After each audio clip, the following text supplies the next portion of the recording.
welcome back to my channel. So today I'm going to be talking about my OET hacks. How did I approach OET? Guys, OET is easy. OET is easy. I like to think that OET wants you to pass. But when you come from writing step 1, step 2, and the whole thing, that's if you're doing it after your steps, and then you're coming from this intensive exam, and then you're coming to something that is easy, and like, where do I start? I think that was like the first thing for me. I knew that it was easy. Yes, there was listening, there was speaking, there was all of that, but what do I do? How do I practice? And I think that was just my biggest issue. So that's what I want to start talking about on today. So for me, the first thing I did was I tried to familiarize myself with this exam. How is this exam? What do they mean? So I went online, YouTube, nested. I used E2. I think they're the absolute best resource out there for OET. So I used their videos to itemize it. Okay, so there's reading, there's listening, there's speaking, and there's writing. Okay, so reading has 3 subsections in it, and then reading has the same thing. Okay, listening and reading are kind of almost opposites of each other, just that this one you're listening and this one you're reading it. There's writing. Writing is just one letter, and then there are 3 types of letter: discharge, transfer, referral, and speaking. Okay, they're speaking for doctors, speaking for nurses. Okay, this is how it goes. There are 2 cards: the candidate card and then the person, and then there's an interlocutor. Okay, so this is what it's like. And then after that, I went to each subsection. So I started with reading, obviously, because it's the first and I think is the easiest for me. It was the one, listening rather. Listening was the one that did not give me any problems at all, because it was just a case of how attentive you could be, try not to zone out. And then for the reading, I keep saying readings, should we just talk about reading? So for listening part A, the key is that the answers are coming from the patient. So there's a doctor, and then there is a patient, and they are having a dialogue. And in that dialogue, they have 12 questions they're supposed to answer. So that actually in reading again, in listening part A, there is 12. So 2 different dialogues, 2 different scenarios, but the doctor is going to be asking the patient, just like as if you're taking a history, right? But now the answers are going to come from the patient. And so whenever you're listening, even if you're zoning out when the doctor is talking, don't zone out for the patient. So that's what you're going to use to fill in yourself, and it goes by really fast. So if you zone out on one and you didn't get it, go to the next one. Really go to the next one, because if you start to think about that, they'll talk about something else in the next one. So that was listening part A. So for listening part B, 2 people are interacting. It could be 2 healthcare workers. It could be just a conversation that can happen in the hospital or in a healthcare space, and they are listening to the conversation, and then you want you to answer based on that. It could be talking about this happened, why did, literally anything that can happen in the healthcare or in our place and our industry. What should we do about these patients? There's x-ray, after x-ray, this is just all of that. And then you listen, and obviously the answers can come from either of them, because none of them there is the patient. There are 2 colleagues talking, and then you answer. And then part C is where there's just a bit of stretch, because someone is going to give an actual lecture. You're going to be listening, and as you listen, they are writing the answers at the same time.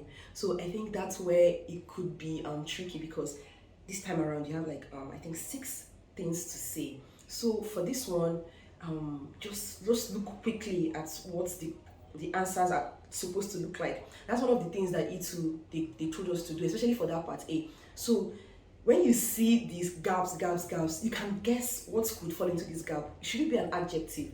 Is it, if they say works as dash, it's a job, so when you hear it, So that's also something that you can do. Just, guys, the key to this is just to try not to zone out. So just be attentive. How many minutes marks? You're done. Okay, so that's all for listening. Part A, B, and C. Then reading part A is about fast and efficient reading. So they're going to give 4, a text divided into 4, A, B, C, D. And then they're going to give you questions and then tell you to match this. So it's like a cross-matching thing, where the questions are going to be where can I find information about, let's say, hypothetically, they're talking about heart failure. I don't think anything as serious as that came up. Let's say they come about heart failure or how to dress a wound. And then they not give you part A is about definition of wound. Part C is about list of things that you need for dressing a wound.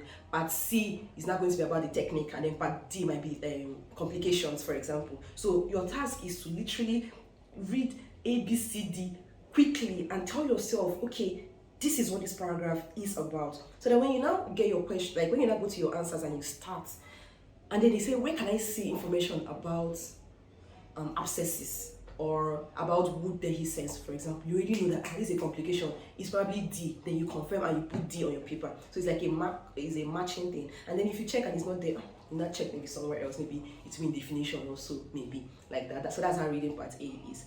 So yeah, reading part B is 6 short workplace text. Anything can be in the workplace. It might just be even a memo about how drugs should be prescribed from now going forward, or a memo on how to see patients in the ward, how to deal with the drug cabinet, anything. So 6 short text, and then after each text there's a question. After each text there's a question. So since there are 6 texts, there are going to be 6 questions and 3 options ABC.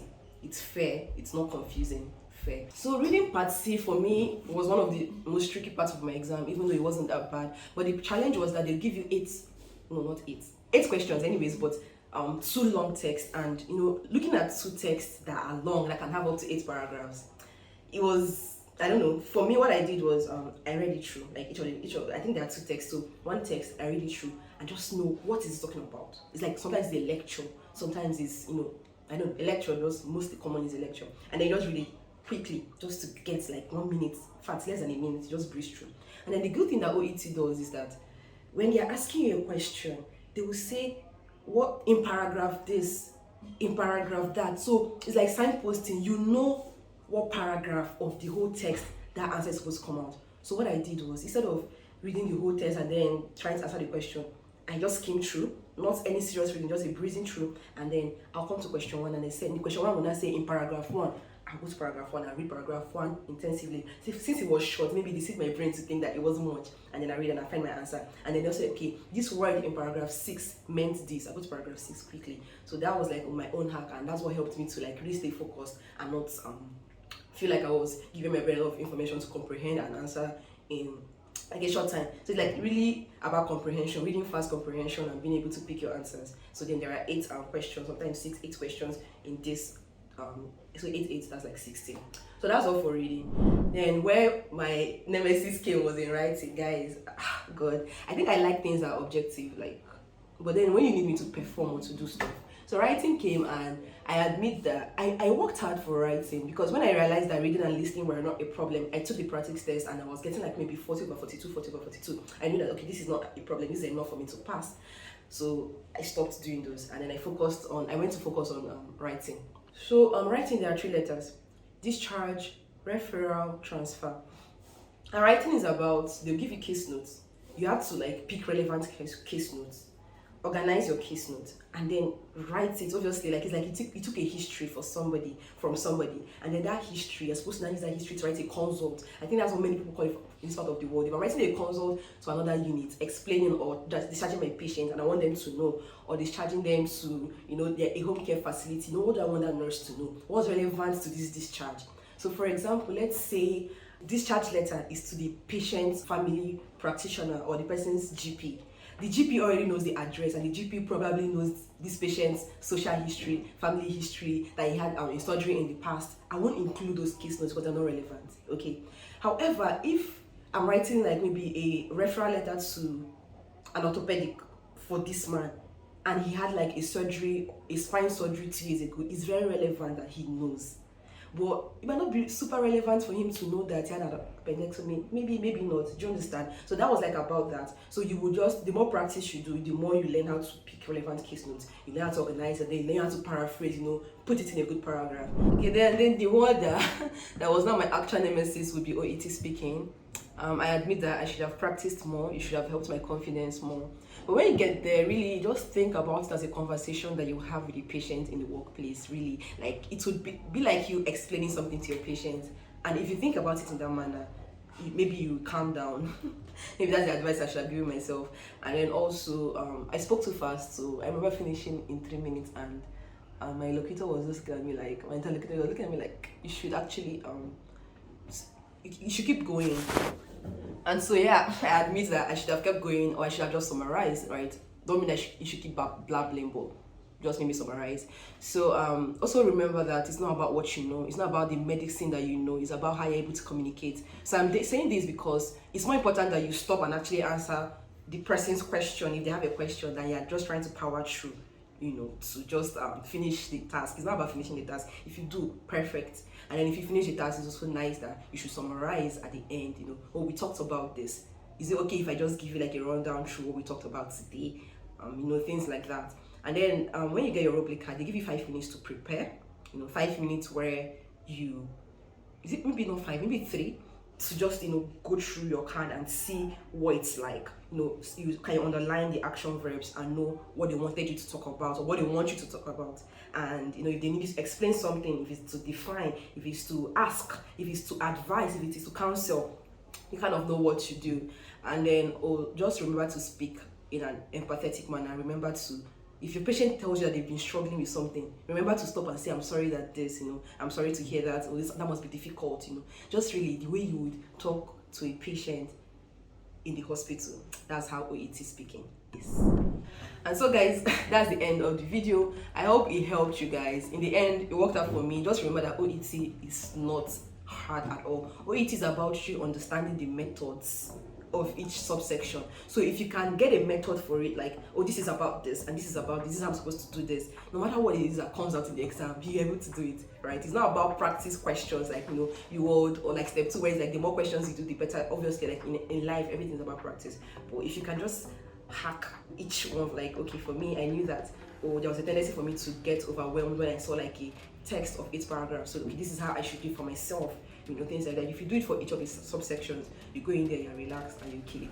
Obviously, it worked out for me because I ended up getting 2 A's, I think 460s or 470s, I don't remember, in reading and listening, obviously. And then in speaking and writing, I think I had 370, 360. I don't remember which one, but that was perfect because that's what I just needed to pass. And for ECFMG, they don't care about the scores, they just care that you have minimum of B's and then 300 in writing. Yeah, and so guys, I've been trying to shoot an outro for that video, but it just refused to work. 3 times that stopped recording, and I'm so late for work, so I'm going to have to leave it. So I was going to say that if you have anything you want me to talk about, if you have any video ideas for me, something that you would want me to talk about, whatever it is, OET or not related to OET, please hit me up, let me know. I love reading guys' comments, and send me a message on Instagram, email me, whatever it is, and I'll be sure to help. Obviously, I still tutor and I still mentor, so if that's what you need, please send me a DM. Okay, guys, I'll see you guys in my next video. See, I'm sweating like a Christmas goat.